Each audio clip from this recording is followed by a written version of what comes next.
ఇప్పుడున్న ప్రభుత్వాలు ఏ ప్రభుత్వమైనా భూమి ఉన్న వారికి రూ. 1,00,000 ఎకరానికి రూ. 1,00,000 లోన్ ఇస్తున్నారు. ఆ లోను మళ్ళీ ప్రభుత్వం వస్తుంది, మాఫీ చేస్తున్నది.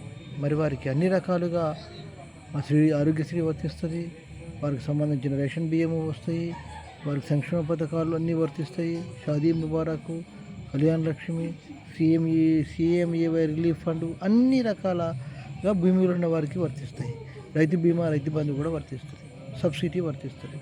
మరి ఏమీ లేని వారికి ప్రభుత్వాలు ఏం చేస్తున్నాయి?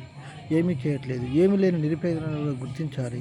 గుర్తించేంతవరకు కూడా మనము ఏమీ లేని అందరూ అన్ని కులాలలో భూమి లేని నిరుపేదలు ఉన్నారు, వారిని కూడా అందరూ గమనించాలి. గమనించేంత వరకు కూడా మనం అందరికీ తెలిసి వచ్చే వరకు ఒక్కొక్కరు షేర్ చేసుకోండి. భూమి లేని వారందరూ కూడా అన్ని ప్రాంతాల్లో ఐక్యతయి ప్రభుత్వంతో కొట్లాడినప్పుడు భూమి లేని నిరుపేదలకు కూడా న్యాయం జరిగే అవకాశాలు ఉంటాయి. అందుకని భూమి లేని నిరుపేదలంతా అన్ని కులాలలో ఉన్నారు. భూమి లేని వారంతా ఒకటై ప్రభుత్వంతో కొట్లాడినప్పుడే విజయం సాధించి అందరికి సమన్వయ న్యాయం జరుగుతుంది, లేకపోతే జరగదు. ఈ విషయాన్ని అందరూ గమనించాలి.